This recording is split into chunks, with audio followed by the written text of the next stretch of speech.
SRA 성경 낭독 및 강해 히브리서 12장 1부 성도의 믿음의 경주와 화평과 거룩함의 덕목이라는 제목입니다.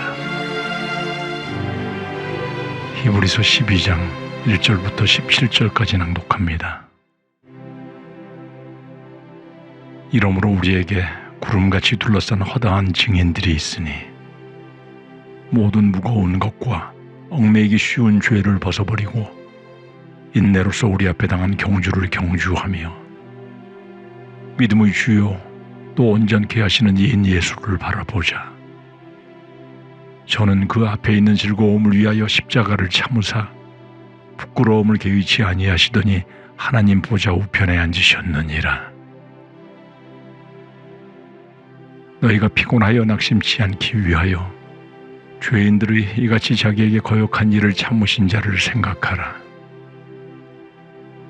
너희가 죄와 싸우되 아직 피 흘리기까지는 대항치 아니하고 또 아들들에게 권하는 것 같이 너희에게 권면하신 말씀을 잊었도다.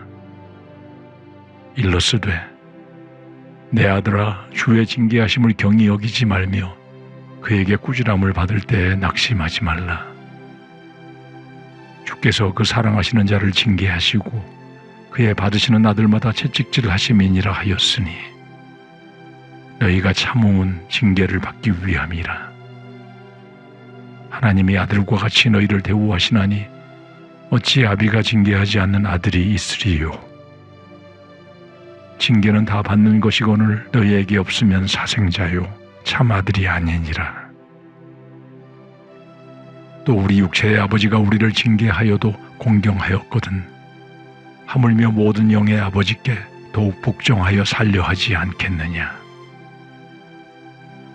저희는 잠시 자기의 뜻대로 우리를 징계하였거니와 오직 하나님은 우리의 유익을 위하여 그의 거룩하심에 참여케 하시느니라. 무릇 징계가 당시에는 즐거워 보이지 않고 슬퍼 보이나 후에 그로 말미암아 연달한 자에게는 의의 평강한 열매를 맺나니. 그러므로 피곤한 손과 연약한 무릎을 일으켜 세우고 너희 발을 위하여 곧은 길을 만들어 저는 다리로 하여금 어그러지지 않고 고침을 받게 하라. 모든 사람으로 더불어 화평함과 거룩함을 좇으라. 이것이 없이는 아무도 주를 보지 못하리라. 너희는 돌아보아 하나님 은혜에 이르지 못하는 자가 있는가 두려워하고 또 쓴뿌리가 나서 괴롭게 하고 많은 사람이 이로 말미암아 더러움을 입을까 두려워하고 음행하는 자와 혹 한 그릇 식물을 위하여 장자의 명분을 판 에서와 같이 망령된 자가 있을까 두려워하라. 너희의 아는 바와 같이 저가 그 후에 축복을 기업으로 받으려고 눈물을 흘리며 구하되 버림바가 되어 회개할 기회를 얻지 못하였느니라. 아멘. 핵심을 정리합니다. 11장에서 믿음의 정의와 특성, 그리고 이스라엘의 믿음의 조상들의 예증을 통해 믿음의 조상들은 신실한 믿음으로 순종하며 고난을 견디었으나 완전한 구원을 생전에 보지 못하였고 신약시대의 성도들은 예수 그리스도의 오심과 십자가의 구속과 부활로 구약의 조상들이 받은 약속보다 더 좋은 약속을 받고 완전하게 되는 특권을 누리게 되었음을 설명한 히브리서 기자는 이제 12장에서 성도들이 인내하며 견뎌야 하는 믿음의 경주와 이를 위해 화평과 거룩함의 덕목을 반드시 갖추어야 하는 이유에 대해 설명하며 권면합니다. 1절에서 이러므로 우리에게 구름같이 둘러싼 허다한 증인들이 있으니 모든 무거운 것과 얽매이기 쉬운 죄를 벗어버리고 인내로서 우리 앞에 당한 경주를 경주하며 라고 합니다. 허다한 증인이란 직역하면 수많은 증거 또는 순교자들이 있다는 말입니다. 모든 무거운 것이란 원뜻은 부피가 있는 짐을 말하며 경주자가 지고 달릴 수 없는 무거운 짐들을 말합니다. 성도들에게 무거운 짐이란 신앙 경주를 방해하는 방해 요소들을 말할 것이며, 아직까지 남아있는 세상 죄에 대한 힘이나 지난날의 습관들, 온갖 종류의 세상 걱정과 염려나 거짓, 물질에 대한 탐욕과 음란, 영적 교만, 나태, 의심 등의 모든 경주에 방해가 되는 것들일 것입니다. 얽매이기 쉬운 죄란 쉽사리 함정에 빠뜨리는 또는 유혹하는 또는 교묘히 둘러싼 죄를 말하며, 모든 죄가 아니라 특정한 형태의 죄를 암시하고 있으므로 이 죄는 불신앙과 같은 것이 될 것입니다. 이러한 교묘하게 둘러싸고 있는 죄를 벗어버려야만 믿음의 경주를 할 수 있음을 설명합니다. 그리고 인내함으로 경주에 참여하라고 합니다. 이 인내로서 하는 경주는 자포자기한 인내함이 아니라 적극적인 인내를 말하는 것이며, 어떤 경우에도 낙담하지 않고 포기하지 않으며 그 경주를 완주하겠다는 각오를 말하는 것입니다. 2절에서 믿음의 주요 또 온전케 하시는 이인 예수를 바라보자. 저는 그 앞에 있는 즐거움을 위하여 십자가를 참으사 부끄러움을 개의치 아니하시더니 하나님 보좌 우편에 앉으셨느니라고 합니다. 믿음의 주요 온전케 하시는 분이란 직역하면 믿음의 창시자이며 완성자이신 예수를 바라보자고 하는 것입니다. 경주는 눈앞의 고비만을 바라보면 소망이 없어 낙담하게 되지만, 그 경주의 결승점에서 기다리시는 예수 그리스도를 바라보면 힘을 얻어 완주할 수 있음을 말하고 있습니다. 왜냐하면 우리를 기다리시는 예수님은 앞으로 있을 더 큰 즐거움을 위해 부끄러움을 개의치 않으시고 십자가에 매달려 고난을 견디시어 결국 하나님 우편에 앉게 된 이미 승리의 면류관을 쓰신 분이기 때문임을 말하고 있습니다. 스스로 가장 큰 고난을 겪으시고 이기시어 승리하신 분이시므로 우리의 모든 고난을 아시며 격려하시는 그분에게 시선을 고정할 때 어떤 시험과 시련에서도 전진해 나갈 수 있음을 말하고 있는 것입니다.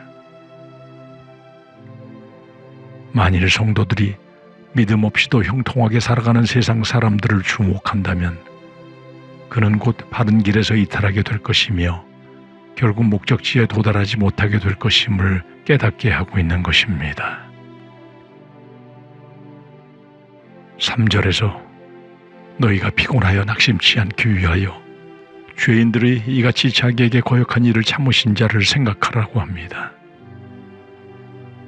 피곤하여라는 말은 피곤하여 지쳐 눕게 됨, 즉 기진맥진하게 됨을 말하며, 낙심한다는 것은 마음이 약하게 된다는 뜻으로 믿음의 경주를 하다 보면 반드시 피로하여 지치며 마음이 약하게 되는 경우가 생기므로 이런 상황을 이길 수 있는 비결이 바로 죄인들이 이같이 자기에게 거역한 일을 참으신 자, 즉 예수 그리스도를 생각하라는 것입니다.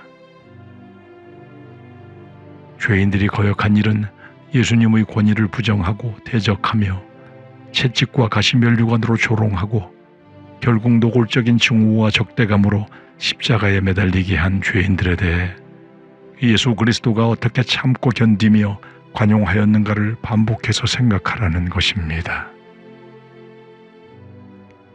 한마디로 신앙의 위기에 직면하여 경주를 중단하고 싶을 때마다 예수를 끊임없이 생각하라는 것이며 그때마다 다시 달려갈 수 있는 힘이 생길 것임을 알려주고 있는 것입니다. 이것이 성도들이 경주를 완주하는 유일하며 완전한 비결인 것입니다. 4절에서 너희가 죄와 싸우되 아직 피 흘리기까지는 대항시 아니하고라고 합니다. 4절부터 13절까지는 성도가 받는 징계의 의의와 유익에 대해 교훈하며 징계받는 성도들에게 분발할 것을 촉구하는 것입니다. 죄와 싸운다는 것은 죄를 대항하여 계속 싸움을 말하며 믿음에서 떠나게 하려는 모든 요소와 맞서서 싸우고 있음을 말합니다. 피 흘리기까지 대항치 않았다는 것은 여러 가지 고난을 받았으나 피 흘려 죽는 데까지 이르지 않았음을 말하는 것이며, 그리스도의 고난보다 훨씬 가벼운 것임을 말하고 있습니다. 그러므로 믿음의 경주란 이 세상의 목숨을 걸고 치열하게 싸우는 전투임을 깨닫게 하는 것입니다.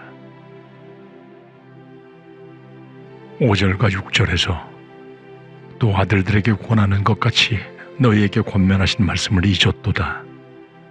일러스되 내 아들아, 주의 경계하심을 경히 여기지 말며 그에게 꾸지람을 받을 때에 낙심하지 말라.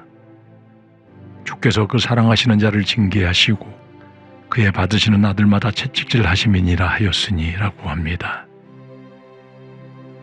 이는 잠언 3장 11절 12절 말씀을 인용한 것으로, 성도가 징계를 받을 때 하나님의 말씀을 기억하고 회개하여 돌아서라는 권면으로, 하나님은 성도들을 아들로 삼아 사랑하고 징계, 즉 교육하고 훈육하심을 말하고 있습니다. 그러므로 낙심하지 말 것을 말하는 것입니다.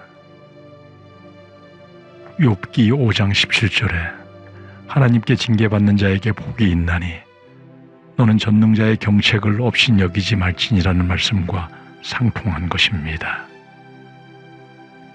하나님의 채찍은 바로 아들된 성도들을 향한 아버지 되신 하나님의 사랑의 증거인 것입니다. 7절과 8절에서 너희가 참음은 징계를 받기 위함이라. 하나님의 아들과 같이 너희를 대우하시나니 어찌 아비가 징계하지 않는 아들이 있으리요.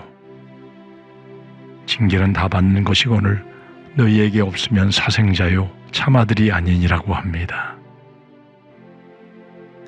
하나님의 징계하심은 성도들을 아들과 같이 대우하는 증거이며, 성도가 환난과 고난 중에 참는 것이 하나님께서 주시는 훈련을 받기 위한 바른 자세임을 말하는 것입니다.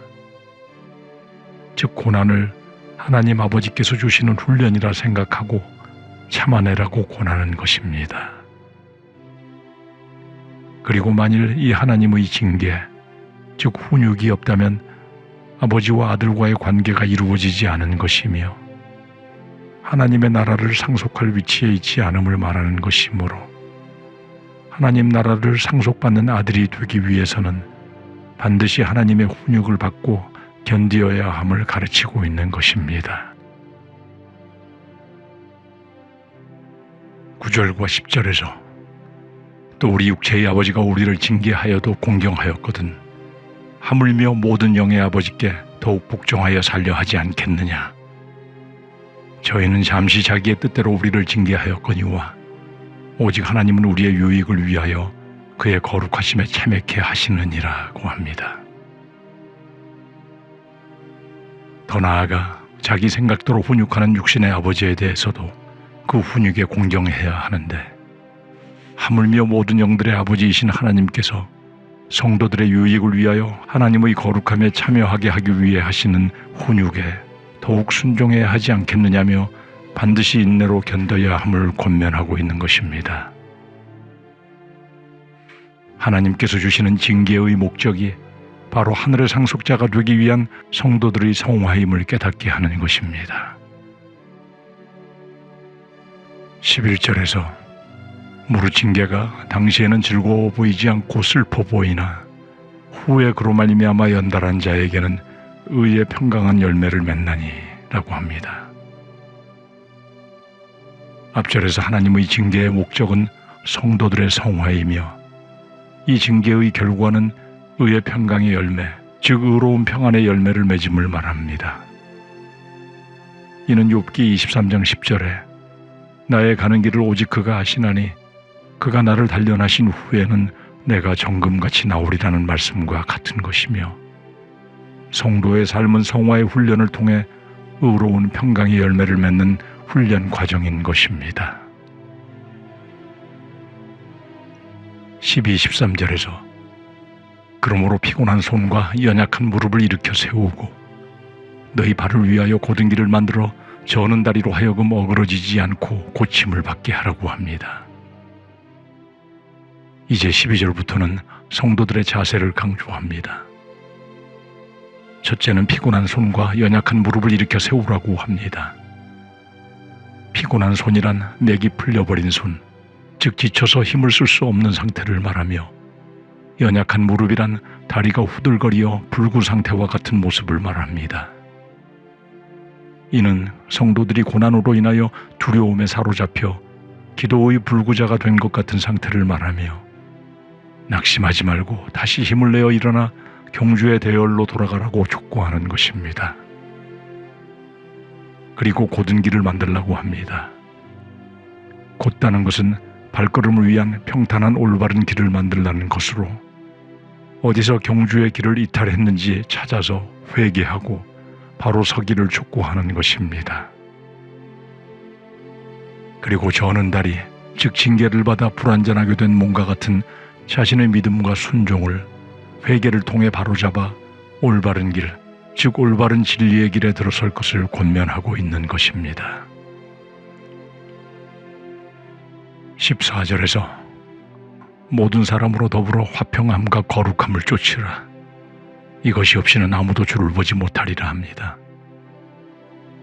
지금까지 믿음의 경주를 잘하고 하나님의 훈련과 징계를 잘 받으라고 권면하고 믿음의 경주에 대한 자세를 교훈한 뒤에 이제 14절부터 다른 성도들과의 관계에 대해 권면합니다. 첫째는 모든 사람들과 화평함과 거룩함을 쫓으라고 합니다. 신앙이 흔들리면 성도들 간뿐만 아니라 불신자와의 사이에도 당연히 불화가 심화되므로 굳건한 믿음으로 모든 사람들과 화평과 거룩함, 즉 영적 도덕적 더러움에서 벗어나 성화의 과정을 걸으라는 것입니다. 모든 사람들이라는 표현에는 다양한 해석이 많으나 모든 사람들과 화평하더라도 거룩함이 함께해야 하므로 이 세상 불의와 타협하라는 것이 아니라 거룩함을 향한 복음의 능력과 정신의 선안에서 평화를 유지하라는 권면인 것입니다. 이것이 없다는 것은 거룩함이 없다는 것을 말하며 이 거룩함이 없이는 하나님을 배웁지 못할 것임을 말하고 있습니다. 이는 마태복음 5장 8절의 마음이 청결한 자는 복이 있나니 저희가 하나님을 볼 것이미요 라는 예수님의 말씀과 상통하는 것입니다. 거룩함, 즉 성화가 없이는 아무도 하나님을 깊이 경험할 수도 없고 만날 수도 없음을 밝히는 것입니다.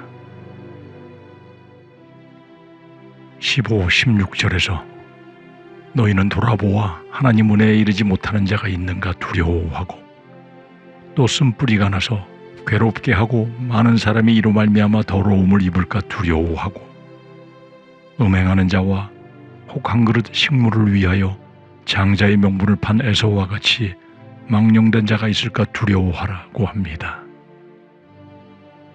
이제는 성도들 사이에 두려워해야 할 것을 4가지로 정리합니다. 첫째는 하나님 은혜에 이르지 못하는 자가 있는지 두려워하라고 합니다. 은혜는 하나님께서 성도들에게 주시는 선물이며 그리스도의 구속과 그에 속한 모든 것을 말합니다. 이 모든 것은 복음 안에 있어 복음 안에서 주어지는 것이나 이를 발견하지 못하고 은혜에 이르지 못하는 성도들을 불쌍히 여기며 그들의 끝은 배교이므로 그런 자와 같이 되지 않도록 두려워하라는 것입니다. 둘째는 쓴뿌리가 나서 괴롭게 하고 많은 사람이 이로 말미암아 더러움을 입을까 두려워하라고 합니다. 쓴뿌리란 원어로 리자 피크리아스이며 문자적으로 독한 뿌리를 말합니다.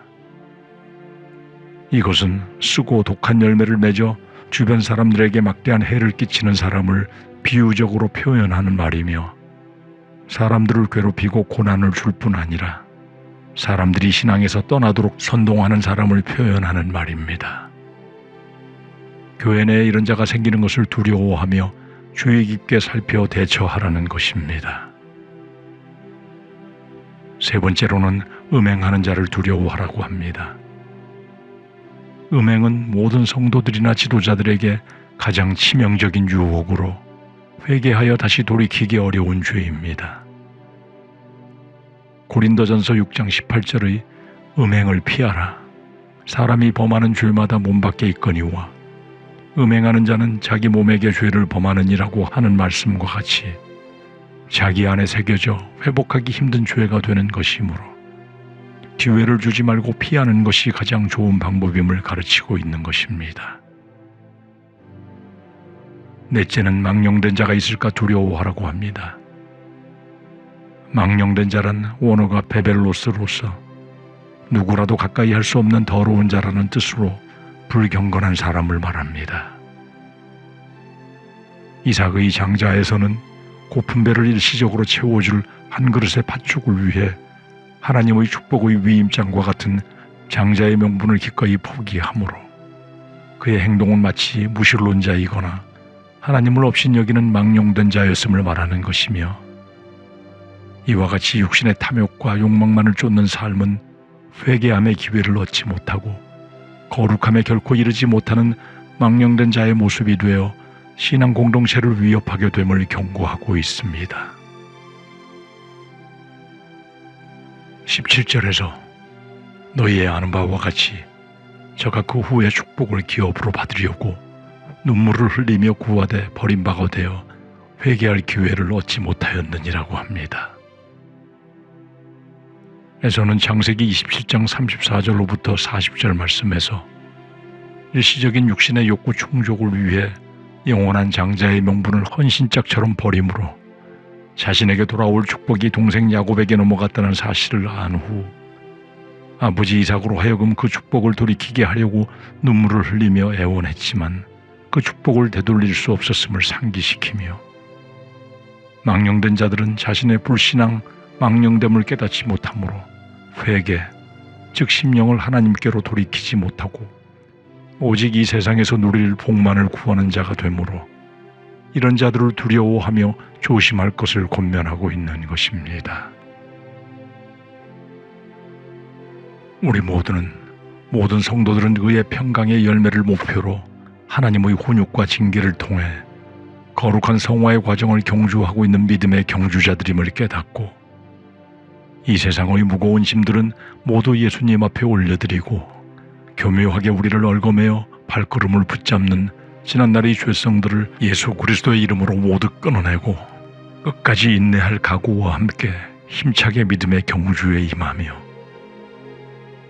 힘들고 어려울 때마다 결승선에서 우리를 기다리시는 우리의 구속주, 구원자, 구세주이신 예수 그리스도에게 시선을 맞추고 우리의 모든 고통을 경험하시고 아시는 그분이 주시는 힘과 격려로 끝까지 견디며, 함께 경주하는 자들 중에 복음의 은혜 속에 머물지 못하는 자들이나 쓴뿌리와 같이 믿음의 해악을 주는 자들, 음행하여 자기 몸 안에 죄를 심는 자들, 하나님을 거부하는 망령된 자들을 조심하며 자기를 살펴 구원의 종착점에서 주를 만날 때까지 믿음의 경주를 완주하여 승리의 면류관을 쓸 수 있어야 할 것입니다.